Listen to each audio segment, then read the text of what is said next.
Well, it's about 10 o'clock, and I want to kick off our webinar this morning. My name is Marvin Marcell, and I am pleased to welcome you to a sponsored event by the Greater Fort Bend Economic Development Council, the Needville Chamber of Commerce, the Central Fort Bend Chamber of Commerce, the Fort Bend Chamber of Commerce, the Fulshear-Katy Chamber of Commerce, and the Katy Area Chamber of Commerce. And well, we should all be together in hosting this event today because we are on the precipice of one of the most significant elections of our lifetime. And I'm not talking about the politics of it. I'm talking about the sheer logistical challenge that we're all going to be confronted with. And that's because the COVID-19 created a condition where we had to relocate the municipal elections from May into November.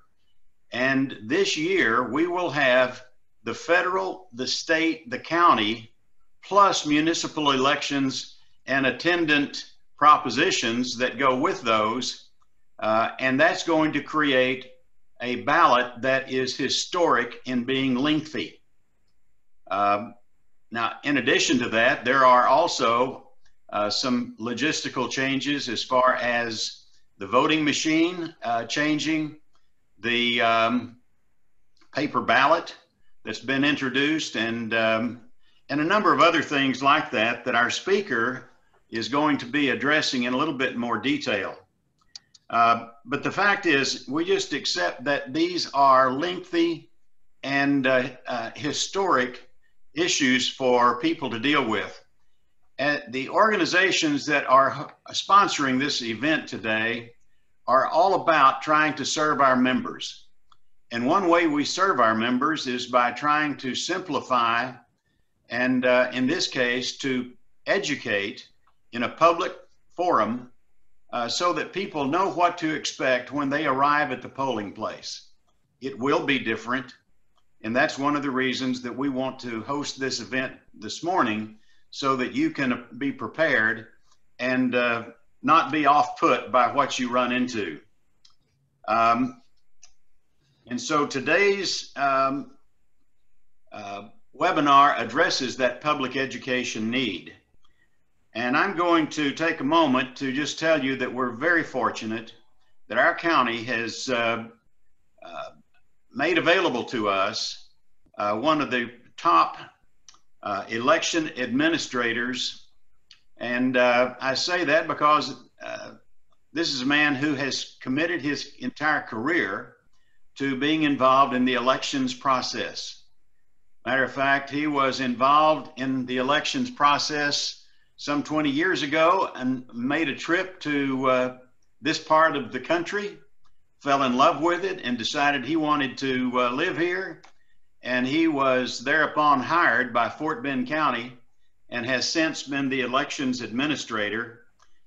He certainly has a grasp of what's going on, and I'm pleased that he's our speaker today. And I want to introduce Mr. John Oldham. John? Thank you, Marvin. Am I live here? Can you hear me? Yes. Thank you. Yeah, it's a pleasure. It hasn't been quite 20 years. We're between 12 and 13, but this year seems like 10 since about March, so we can easily get it to 20. As I mentioned, I got my first job in the election industry when I graduated from Southern Illinois University in 1975, and I've pretty much been in it full time since then. I've been an election official in Illinois for a number of years back in the 80s, worked on the vendor side for nearly 20 years, and I've been here since 2008. I've seen Fort Bend County voter registration nearly double in those 12 years. This will be my fourth presidential election here. We certainly have our challenges with due to the cultural diversity, due to language differences, as well as just simply the simple growth. Over the last few years, we've done things like go to a countywide polling place program that allows people to vote anywhere they choose. This On the 3rd, we will have 85 voting centers open, and you're not tied to any particular one. The uniqueness of elections in Texas, which are quite different from some other places, is that we have elections on Tuesday and we have elections on Saturday. And those Saturday elections, oftentimes we could not use the same polling locations that we could on Tuesdays. So polling places moved all the time. And when we went to 5 years ago, when we went to this countywide program, our goal was to ensure that we had the same polling places opened every election, so people wouldn't have to chase their polling place from election to election. We also wanted to ensure that every early voting site was also an election day site, because we would have issues with people going to vote where they voted last time early and it wasn't open on election day. So those are some of the things we've done. This past year, we upgraded our voting system. We went, we for years, about 15 years, had used what was called a DRE, a direct recorded electronic system, which is, most people think is synonymous with touchscreen, although it wasn't a touchscreen. It simply means that the votes are recorded internally, and electronic images are stored, and the vote record is stored. The system we have, I always thought was kind of counterintuitive. It used a wheel to navigate, but even I would walk up to it and try touching the screen. This last fall, our Commissioners Court decided to move to a new system. It's called a hybrid system. It works like a touch screen. You touch a screen to make your choices, but the system prints out a ballot, which is then scanned. It also stores a digital image of that ballot, not the voting marking device, but the scanner does as well. So if something happened to those ballots, we could retrieve those scanned images. Every voter is given basically a blank ballot sheet, which is activated at our electronic poll book. So when they insert that into the marking device, it brings up their correct ballot style. They can then go through, make their choices, and we'll see a video on this in a little bit. Print the ballot out, review their choices, and then drop the ballot in the ballot box. We planned on using it for the first time in the March primary. We couldn't take delivery in time, so we were going to use it in the May elections, the city and school election, and then the runoff. Those were both postponed, and so our first usage was in July. That was a good trial for us because we had the biggest turnout of any county in the state of Texas in that primary runoff in terms of percentage of the total vote. We also, in terms of raw numbers, had more Republicans vote than any other county, and I think we were 5th amongst the total number of Democrats. And as typical in most elections in Fort Bend anymore, the number of Democrats and the number of Republicans voting was pretty close. So we had a good turnout. We had over 80,000 people vote. About 62,000 of them, about 68,000 of them voted in person. As far as we know, nobody got sick. We had health and safety protocols in place. We know that none of our poll workers got sick, and we hope to improve upon that safety record this November. We have another change that we've upgraded our electronic poll books, which are necessary because we need to make sure that somebody can't go to the First Colony Conference Center and vote and then go down the road to Smart Center and vote again. So we have, for 14 years now, we've had an electronic poll book system that automatically updates our records and then simultaneously updates the voting history at all our other polling places so that people know, we know who's voting. It also allows us to monitor the polling sites as well. But we've upgraded that this time, and this will be our first usage to what we call a voter kiosk. And the voter will see a screen, they'll have their own touch screen. They will be able to make choices, answer questions on that screen, and sign in. They'll be given a disposable stylus, which they will use to sign that touch screen or that screen, and then they will take that stylus with them to the voting booth in order to make their choices. So essentially it's going to be a touch-free experience within the polling place, which we think is a healthier one. But that, again, this will be our first usage with that. As Marvin mentioned, this is a unique election for us. It's unique because we've sort of been chasing our tail for the last 6 months, trying to keep up with changes both mandated by as a result of COVID pandemic, changes mandated by the legislature a couple of years ago, changes mandated by through gubernatorial and orders this year, and a number of court cases which have delayed, and in some cases delayed our work in terms of getting out ballots by mail. There's three things that really affect voting in this election. One is the elimination of straight party voting. And this is significant because in a presidential election in the last three, we had between 68 and 70% of our voters start with a straight party mark. And 45 to 50% did nothing but. So that means there's nearly half of our voters could vote in less than a minute. You go in, you mark that straight party, you cast your ballot, and you leave. Now, with that being gone, our voters are going to have to stay in that booth to go through a lot of contests, a lot of pages. And for us, it's historically long. So voters are going, if they want to vote for school board in Fort Bend ISD, they're going to have to navigate down through that ballot. We do have 6 contests per screen on our marking device, so that means that we've got this down from 40 some odd pages down to 6 or 7 for most voters. So that way they don't have to scroll through as many or go through as many pages, but there still are a lot of contests there. So John, let me just add that those in our audience who may have a question, the chat feature on this webinar that's available to each of them is going to be the way questions will be sent to you. And so I just want those who are watching to know that we welcome your questions. And as you bring up some of these things that I know create some questions and are very interesting, I want them to know that we welcome those questions to come into us. Right, and I've seen a couple come up related to ballot by mail, which I'll address a little bit later in the program. But going back, and thanks for mentioning that how to submit questions via chat.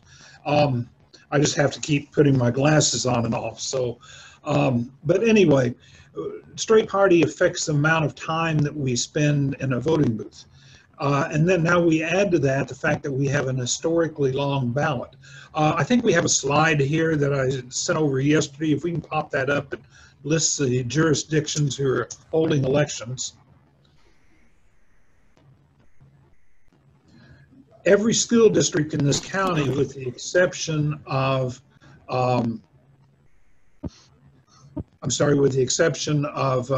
Brazos, which is very small, is holding an election. Almost all of our cities, with the exception of Simonton and a couple of the villages, are holding elections, as you can see here. A number of MUDs and improvement districts are also doing that. 3 of our cities have between 10 and 11 charter amendments on their ballot. So people in Sugar Land, Rosenberg, and Pearland are going to have exceedingly long ballots. So it's important that voters know about these before they go to the voting booth. We don't want people going in and having to say, oh, what are these, and trying to decipher what these charter amendments are. So it's important that voters do their homework, and it's important that these municipalities also inform the voters about the pros and cons of these propositions so that they know that they're there. I know Sugar Land's doing that. I don't know about the other cities, but I'm sure they will do their due diligence to make sure their voters are informed. So we've lost straight party and we have a long ballot. We also have social distancing. So in a location where we might have been able to put, prior to COVID, we might have been able to put 12 voting machines. we can now maybe only put 8. So that reduces the amount of voting opportunities within a polling location for our voters. To counteract that, the governor increased by executive order the early voting period from 2 weeks to 3 weeks. So we begin next Tuesday. It would have begun on Monday, except Monday is not a holiday here in Fort Bend, but statewide it is, and the Secretary of State's office is closed. So therefore, early voting begins on Tuesday. But we'll have it all next week through the weekend, and then go through the next 2 weeks. So that adds about 60 hours to the early voting schedule of opportunity. We've also increased our number of early voting sites to 30. The most we've ever had in a general election has been 22. So this is a significant increase as well. We've also slightly increased our number of election day sites. From 4 years ago, we had 79. Now we'll be at 85 for this election. That doesn't sound like a huge increase, but some of them are larger facilities. You may have heard about the Smart Center. People are calling it a super site. I don't know that it quite makes it to that level, but we will be voting in the lobby there, and we will have 60 voting device stations set up within that lobby. So we can handle a large number of voters. Only downside is that it's a long walk from the parking lot.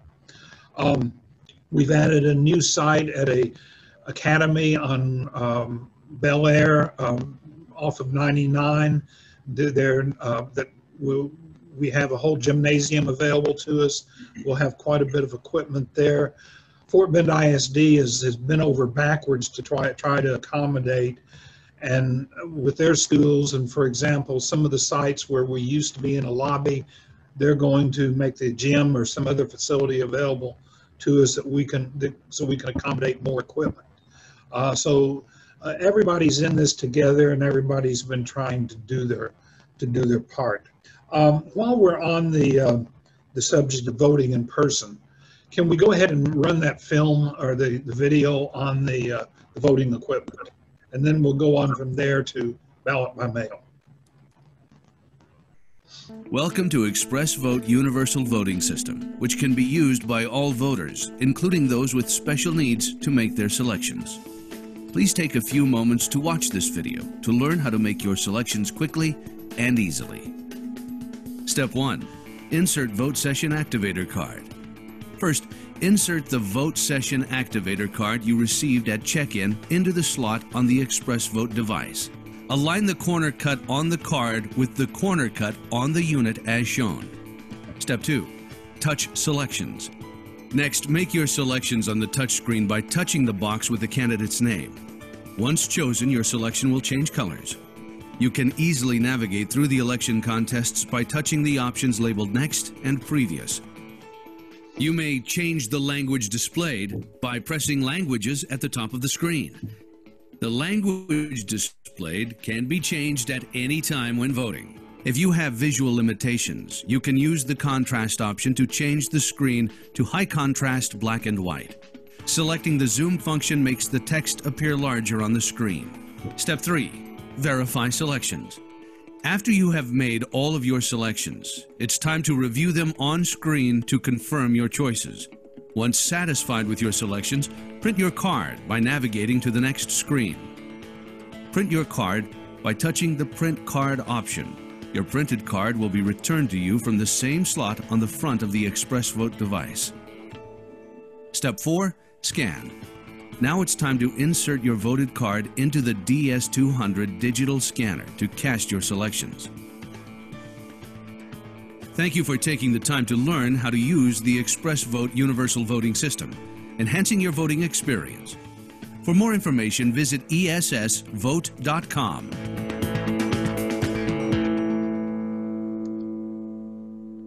Thank you. As you can see, it's a pretty easy system. It's very intuitive. Our voters in the July election seemed to love it. Our poll workers loved it because it's far easier to set up. It's also more modular. Before, with our old system, if something happened to the controller unit and it went down, we lost all the machines in that site. If it was 8 machines hooked up to it, we lost 8. If it was 12, we lost 12. With this system, each unit is standalone, so if one unit goes down, it doesn't affect the rest of them. So that's a plus for us, and it's a plus for voters. And again, we have several steps where voters can verify this process. They have on-screen review. They can also see the ballot printed out with their choices made. There's a couple of points of failure that we will try to work with voters on. We only had a few examples of this among the 68,000 who voted in person, but some voters may walk away with, because they're used to DREs, walk away leaving their ballot in the machine, in which case they haven't voted, or they may walk out with that ballot.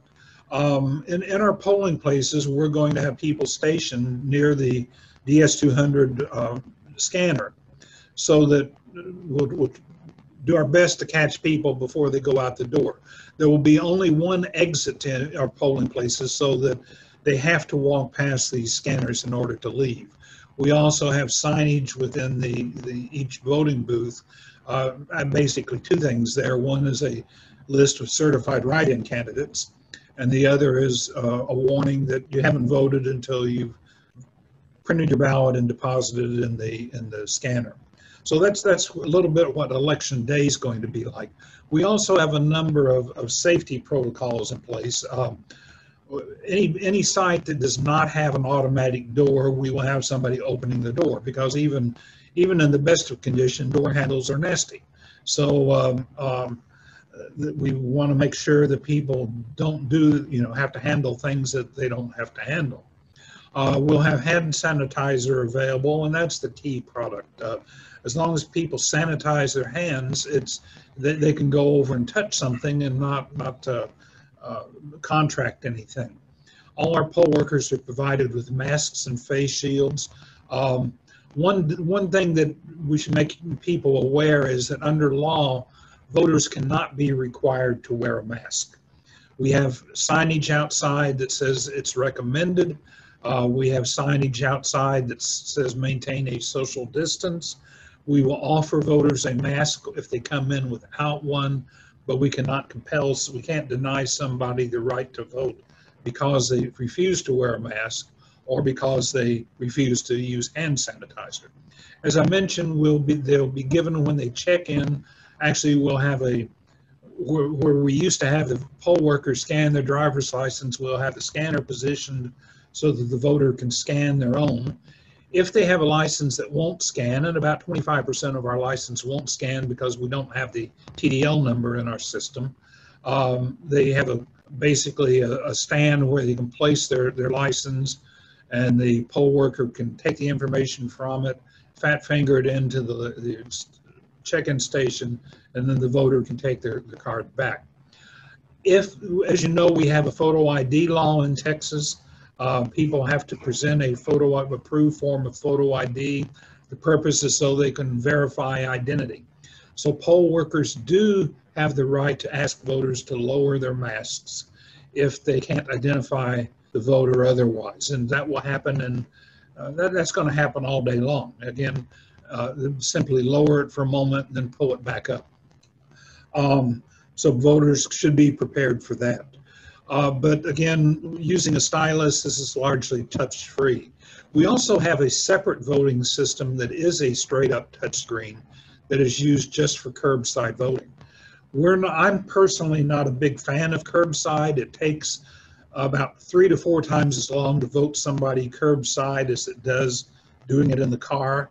It's very difficult to queue many cars, and so we try to encourage people, unless they're physically unable to enter the polling place, not to ask for curbside voting, just simply because they have a fear of COVID or they don't want to they don't want to walk in. It's actually, our feeling is that it's going to be much more safe inside that polling place than it is handling a voting device, because we'll have to hand that voter, we'll have to go out, they'll have to sign in on paper using a pen. That paper is going to be used by other voters. They will be handed a voting device, which they will have to handle, and we will have to clean after each voter. But there's going to be a lot more physical contact curbside voting than there will be if they walk inside and vote along with everybody else. But obviously, we're prepared for people who cannot physically get in. You know, you have people who simply can't walk or have oxygen or whatever. So we're prepared for that as well. Let me take a quick look at some of these Q questions to see if any deal with Election Day issues. If they don't, we will jump on to a little bit of talk about ballot by mail. John, before you move into ballot by mail, could you just share your own advice and counsel for people as far as early voting versus Election Day voting? Sure. It's really the same process either way. It used to be different in that early voting has always been you could vote anywhere you wanted to. Election Day, we used to be tied to a particular precinct. But as I say, for the past 5 years, they pretty much work the same way. Now, the thing about early voting, it's spread out over a lot more days than it is on Election Day. The way early voting typically goes in this county is we'll have a very busy first day, and then it falls off the second, third, fourth day. We don't know what will happen this time, but if somebody wanted to vote and wanted to avoid crowds, we typically tell them to go the first weekday 2 through 4 rather. Friday afternoons tend to be a little busier. Weekends generally are not that busy except in the morning. And then what we hate to see is people waiting till the last minute in order to vote. Now, this week, our Commissioners Court opted to extend early voting hours for the last 3 days, from 7 p.m. close to 9 p.m. close. Our poll workers aren't necessarily happy about that. And what we hope is that it'll afford people more opportunities. But our fear is that some people who showed up at 6:45 will now show up at 8:45 simply because they get a charge out of being in line. But we do have more opportunities available.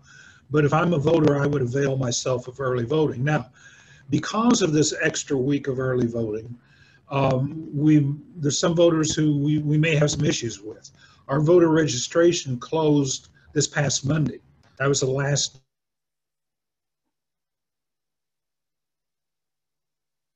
marked the 5th of October, will become registered and they can vote as well.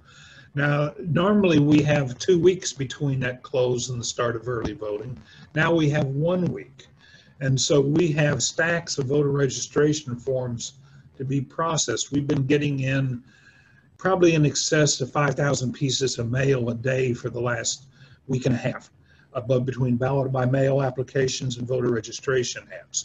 We hope to have, we were all caught up with those basically last weekend, and now are well behind again. So last week, Saturday, we had 28 people. I was saying that we do have a wait time app on our website. We have a Google map that displays our early voting sites and our election day sites, and they're color coded. A yellow pen indicates less than 20 minutes, a green pen less than 20-minute wait, a yellow is between 20 and 40, and a red is longer than 40. We can update these throughout the day as we get feedback from our polling locations. So if somebody's headed out to vote, you can take a look at that.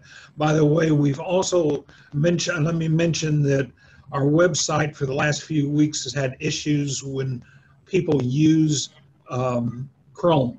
Something that Google did with their cookies makes it render some of the functionality of our website unfunctional. So if you are using some of these apps, if you want to look up your registration or your sample ballot, you're better off using IE or the Microsoft's replacement IE or Firefox. We can't fix this. Our IT department won't be able to fix it in a hurry. It's a big fix. So we apologize for that, but it's beyond our control.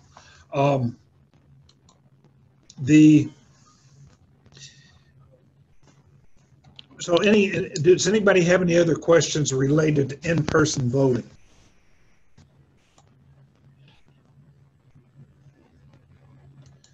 If not, let me talk. Am I still on audio? Yes, you're doing fine.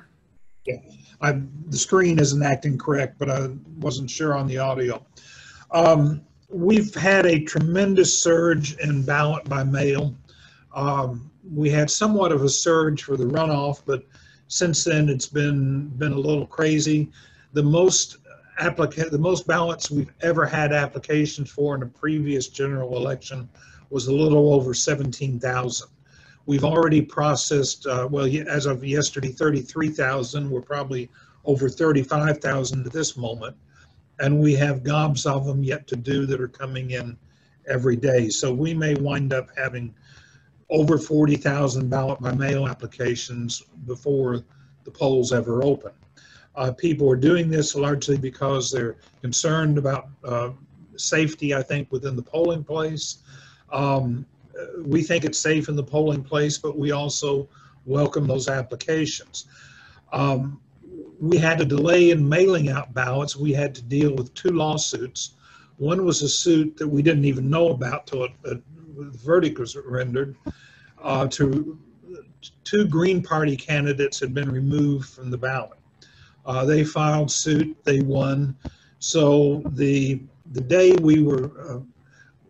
day after we sent out overseas ballots, we received notification that we had to redo the ballot. So we started shredding ballots and redoing everything. About the time we were ready to go with the new ballot, federal court ruled that straight parties should be placed back on the ballot. So we placed everything on hold for a few more days. The court actually ruled that if we didn't have to add straight party on for ballot by mail, but if we had not waited to do that, and ultimately the court had sustained that ruling, we would have had 2 databases, one for ballot by mail and one for in-person voting, and we could not merge those together. We would have had to manually do those entries, and for over 200 ballot styles and all those contests, we would not have had results by the end of the week of the election. So we opted to wait a few more days for resolution. We began mailing ballots last Friday. We mailed probably about 26,000 since then.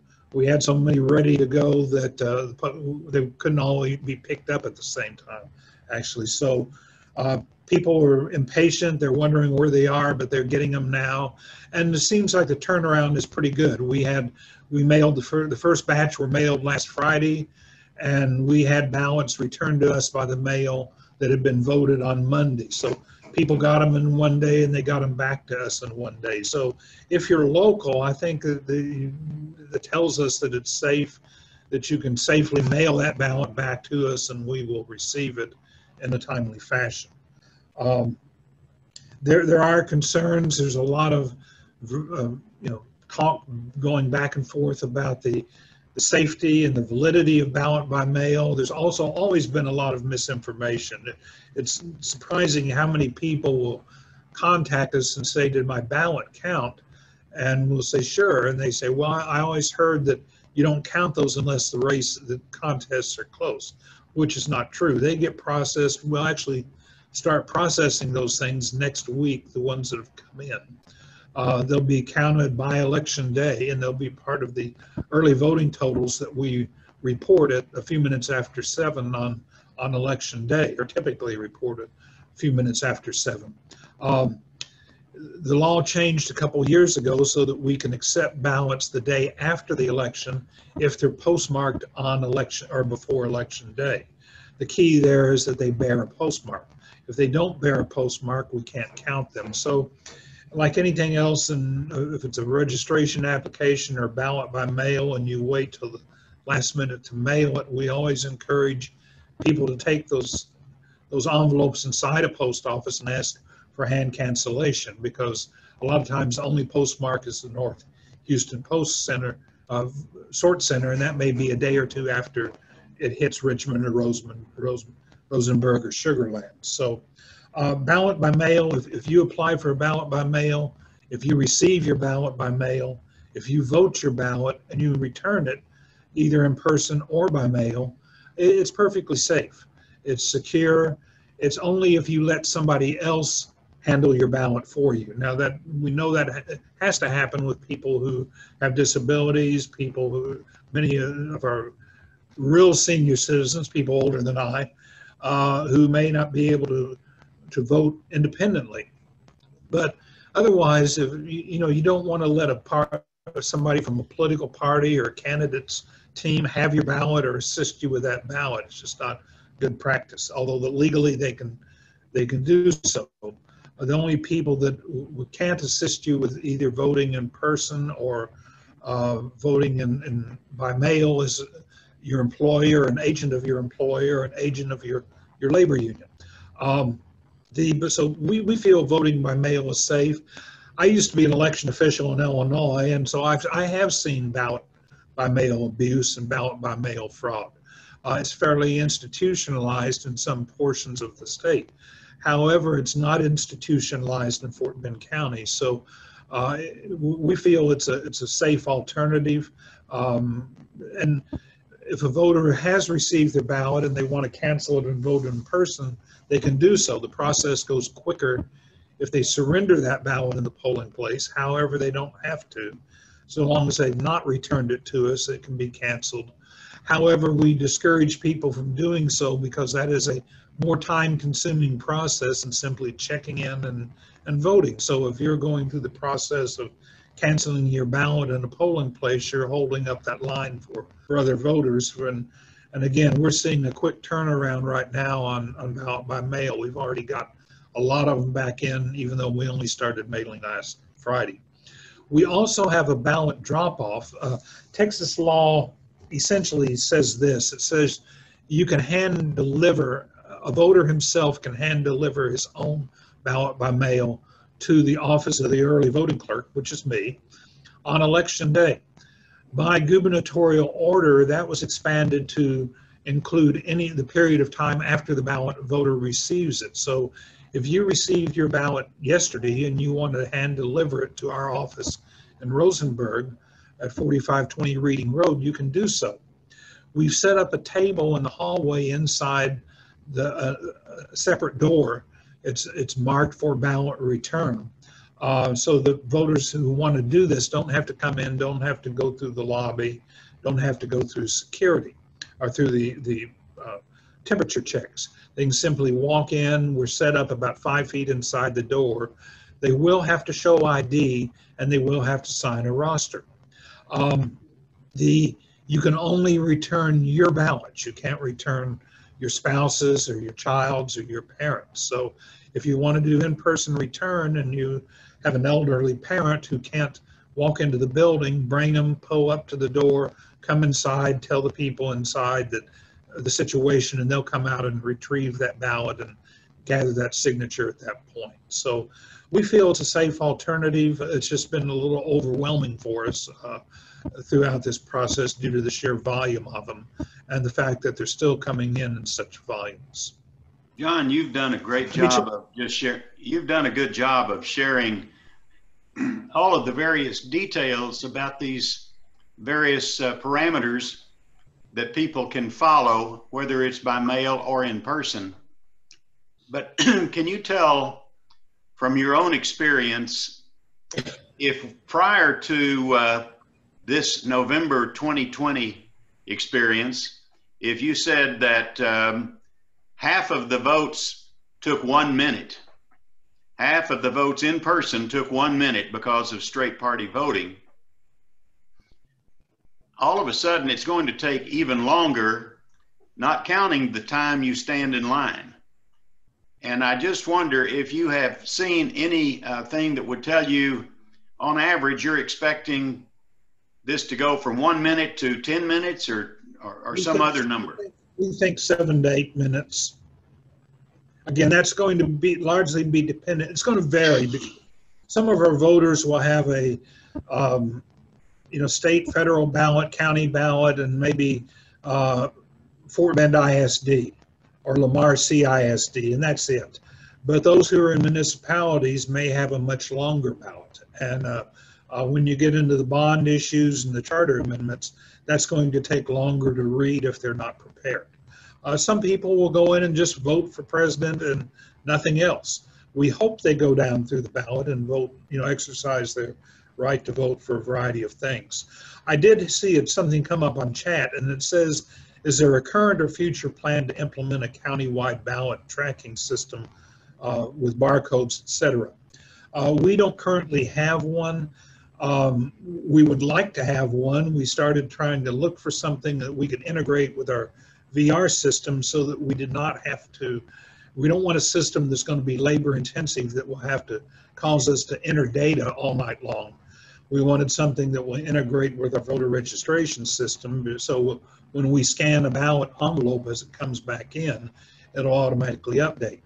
We started looking for that. Our VR vendor actually brought a product to market back in September. We entered asked for a contract and entered a requisition, but that's not made it through the channels here in Fort Bend County, so it doesn't look like we will have it in place for this election. It's not on the court agenda for next week, so it's probably not going to happen right now. And it's not anybody's fault other than just the fact that unfortunately every election we're always at the end of our fiscal year at the 1st of October, end of September, and everything gets bogged down at that point. So we hope in the future to have this product in place that people can go on and see if their application's been received, if their ballot's been application's been processed, and their ballots sent out. I think had it not been for the pandemic, we might have been able to get that in place for this election. But not only were we affected by this, but our vendors were affected by as well. So hopefully we'll be there in the future. John, you said that earlier you mentioned that there would be weekend voting in the early voting period. Did I hear that correctly? That is correct. All of our sites are open on actually a week from this Saturday. That's the first Saturday of the early voting period. They're not open in the evenings. They're only open 8 to 5. We have most of our sites open on Sunday from noon to 5. There's a few that cannot accommodate us for Sunday voting. For example, a church perhaps can't accommodate Sunday voting. The Texas law requires us to, all of our sites, and we have 30 sites, to be open the same weekday hours. That did not used to be the case, but that went into effect last September. But we don't have to maintain the same hours on weekends, but we are except for the 2 Sundays. And we will have 2 Saturdays and 2 Sundays. Now, the second week, the voting expands to 8 to 7 each day, and that includes, and then the second Saturday, we're 7 to 7. We're still noon to 5, or 1 to 5 noon to 5 on Sunday. And then the third week, we are 7 to 7, except for the last 3 days, which are 7 p.m. to 9 p.m. So there's ample opportunity out there for people to go. We have some sites that will vote several thousand people a day. We have sites that may vote 70 people a day. So again, you can take a look at that wait time app and see, if you don't want to ever see a line, go to Beasley or go to Needville. Go to Our Lady of Guadalupe Church here, Family Life Center here in Rosenberg. If you enjoy standing in lines, go to Cinco Ranch Library or some of the Seven Lakes School. They're election day only. Tompkins High School or Hightower High School. So First Colony, or that's now known as Jack Center. So those are some of Missouri City Hall. Those are some of our really busy sites that we'll probably see lines for the whole 3 weeks. But then there's other places that voters can go and usually walk up and have no more than a 5-minute wait. So smart voters don't have to stand in line. That's very helpful, especially for the Chambers of Commerce as they try to counsel and advise their members, because businesses want their employees to have a minimal wait time when they're in there trying to vote. And so I think that's great counsel. We also have a new app that really we're not doing it so much as the district attorney's office, not an app. District attorney's office is doing this. They have created a task force to deal with any voting irregularities or problems that might occur that are outside of things that we wouldn't typically handle. If somebody feels they're disenfranchised, if somebody feels they're intimidated, the FBI does have some directives that raise some concerns about potential disruption at polling places on election day. So the district attorney's office has created this task force. They will have election day hotlines for both our poll workers as well as voters where they can get information or register complaints. Any other questions that you see from our audience? There was a question in the chat, John, about if there would be any sort of effort to create separate lines for those folks who are maybe not wearing a mask as opposed to those who are waiting who are wearing a mask. No, there are not. And again, I think that, as I said, we voted 68,000 people in July. My guess is that 1/10 of 1% did not have masks. And I think what masks are more widely accepted now. Most of our sites then never had anybody who did not have a mask. So to create a separate line for people, for the handful that might refuse to wear a mask would be a waste of space and a waste of equipment. That puts in perspective that whole issue, and thank you for sharing that. Any other questions before we sign off? Voters in person need to be aware of is the laws on electioneering. Voters cannot wear anything, including caps, shirts, buttons that promote a candidate, a party, or a proposition on the ballot. So you can't wear a button that says vote for or vote yes on proposition 4. You can't wear a t-shirt that promotes a candidate, including a Make America Great hat or shirt, because those are closely associated with the Trump campaign, or whatever their new slogan is the same way. There are things that people can wear that we would prefer they didn't because they're somewhat controversial, that they can legally wear them. These are things like shirts that display the Gadsden flag. That's the snake, don't tread on me. That's considered a historical emblem. Black Lives Matter shirts or caps or buttons are permitted. So those are things that there's some things that are permitted, that others are not. But the key is, does that paraphernalia either support or oppose a specific candidate, a specific party, or a specific ballot proposition? And we hope voters don't try to push the envelope on this, because that slows down the whole process for everybody on election day when we have to try to convince people to turn that shirt inside out or take that button off, whatever. Well, I just thank you so much, John. You've done it as usual. You've done an outstanding job. I want to compliment you and your employees and your volunteers for the great job they did in the runoffs, and now for the anticipation of what they're going to be out there to handle in our behalf. Thank you so very much. Thank you, Marvin, and thanks to the chambers for sponsoring this. It's I hope some people got things out of it. It's an incremental process to make people aware of how to vote and where to vote and when to vote. Well, the Fort Bend County Elections Administrator has a website that's easily accessible and is chock full of great information. If you have questions arise, that's a great place to go to get your question resolved. And I do thank so much for the chambers and the Economic Development Council for hosting, sponsoring this event. And all the best for a successful and fruitful election season. Thank you. Thank you. Thank you, everyone. Have a nice day. Thanks.